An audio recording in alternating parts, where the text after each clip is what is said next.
Today, let's talk about the most popular 1160-519 Platinum Grey rubber strap, also known as the Cement Grey strap.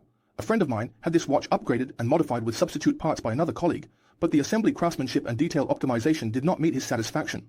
So, through a friend's introduction, he brought it to me and we performed a second assembly and another upgrade of the spare parts. Let me briefly share with you the differences before and after the modification of this watch, explaining why the customer was dissatisfied and why he wanted it modified by us. First, let's look at some pictures. After the modifications by another colleague, let's first look at the large second hand at the 12 o'clock position, which cannot align to 0. The large second hand at the 12 o'clock position is misaligned with the 12 o'clock marker. The second issue is the watch's metal. The small laser crown above the 6 o'clock position on the dial is also misaligned and not centered. Originally, the small laser crown at the 6 o'clock position should completely overlap with the hour marker at the 6 o'clock position. The third issue is that the sun-resistant rubber ring on the crown is missing, which likely happened during assembly. It was forgotten, and the fourth issue is the polishing. This is also quite a distressing point. The premise of polishing must be based on the original authentic product. We can take a look. Pictures of the original authentic product can be found on Watch House or other places, and you can see its R angle. The chamfer is still very clear. If there is excessive polishing, it will lead to the loss of the entire R angle, the hand's watch glass, and these parts can be corrected through secondary assembly. Including the prevention of gasket issues, we can also add them a second time, but polishing like chamfering is irreversible and cannot be restored. Let me show you the effect after our assembly. After our secondary assembly, let me show you the effect of the hands after assembly. First, take a look at the 12 o'clock position. The hands are perfectly aligned with the 12 o'clock marker. No matter from which angle you look, there is no tilt at all. This is the first point. Secondly, the significance of alignment is not just about the zero reset mechanism. It also requires ensuring the precision of the hand's movement. Our hands, after each movement, are aligned with every marker, which is quite remarkable. Thirdly, let's take a look at its crown. Let's look at the 6 o'clock position, the small crown of the rice. The small crown at the 6 o'clock position is perfectly aligned in a straight line with the 6 o'clock marker. And the bezel markers, right? It's completely aligned. This is a reflection of our assembly craftsmanship. As for the waterproof gasket, there's no need to elaborate. We have already enhanced the waterproof gasket through secondary additions. Let me show you. Especially on the inside, it's very hard to see. This is the first sun-resistant gasket. Inside the bezel, there's another gasket that we've reinstalled, which can enhance its sun-resistant performance. Another important aspect is reflected in our bezel and dial. Take a look at our dial after assembly. There is no deviation in any direction, whether up, down, left, or right. Each marker on the dial is perfectly aligned with each marker on the bezel. Look at this position. The marker at the 9 o'clock position is perfectly aligned with the number 80 marker on the bezel. The marker at the 6 o'clock position is aligned with the 120 on the bezel, and this triangle is also aligned, including the 3 o'clock position, which is the same. The marker at the 3 o'clock position is also perfectly aligned. This is a reflection of the pinnacle of our assembly craftsmanship. Of course, besides the alignment, we have also upgraded the bezel. Next, we can make a direct comparison to see the differences before and after our modification. Let's first take a look at the dial.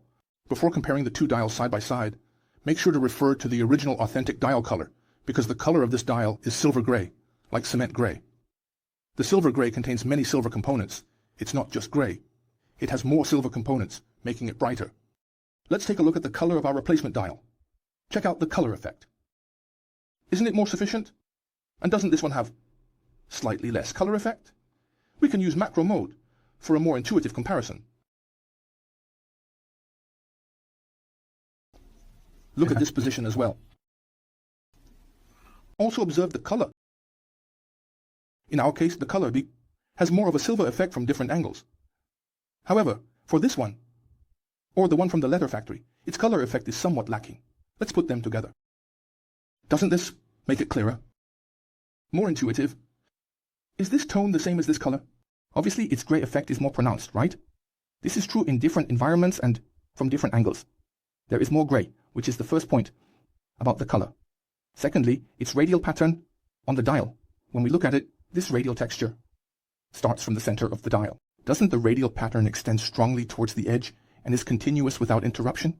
We look at this section. This section also has a radial pattern, but its pattern is not clear enough. That's the first point. Secondly, its radial pattern has breaks in the middle. Look at this area. Isn't it broken with no radial pattern? This is a difference in the radial pattern. Besides the color and gloss of the dial, another point is its font, even the imagined font printing. How to look at it? Looking at this dial alone, there's no problem. For the numbers 3, 6, 9, and 12, we focus on the dial's hint bezel. Let's compare and see if the printing of the numbers 3, 6, 9, and 12 is fine, right? But let's look at our immediate conditions.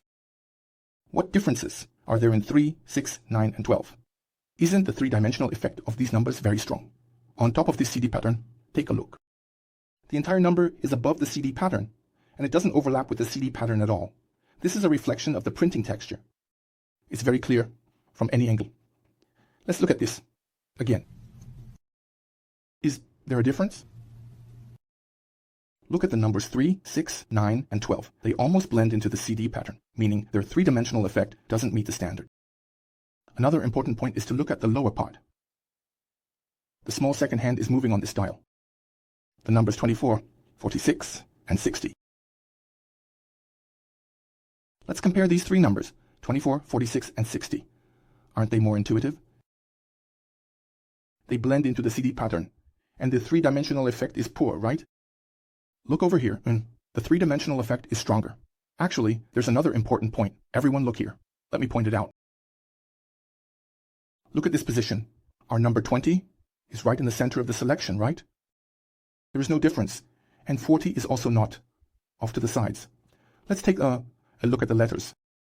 Or if you look at the corresponding dial of another field, see if the number 20 has already reached the edge, like the numbers 40 and 60. Isn't it too close to the edge? A direct comparison of 20, 40, 60, and 40 numbers shows a clear difference, right? This is a kind of difference in dial craftsmanship. Through the color of the dial, the radial pattern of the dial, and the comparison in the timing hand. The difference in the dial is self-evident. Of course, besides the dial, we also upgraded the bezel. The upgrade of the bezel is also very intuitive. We put the two bezels together. Just compare the colors. This one is a substitute part from another factory, and this is our substitute part. Look, isn't the color of the number 60 completely different? Change the angle. Take a look. This substitute part has a slightly darker color, and after prolonged use, it may turn black or be difficult to clean. Now look at ours. Isn't our outer color more accurate? The color is more correct, especially the bezel color. Because it uses genuine dock platinum filling for the outer bezel, even after long-term use, if the internal font has stains, a simple cleaning will make it look brand new again, without any fading or discoloration. The above is the entire content of this video. To summarize, the pursuit of customization and modification is all about achieving ultimate perfection. If it's just a simple interpretation of the leather factory, it basically meets the needs. For a better ultimate experience, you must upgrade to replacement parts. This concludes our video on the platinum emblem intersection. Thank you all for watching and supporting. Please like, comment, and subscribe, and we'll see you next time in the comments.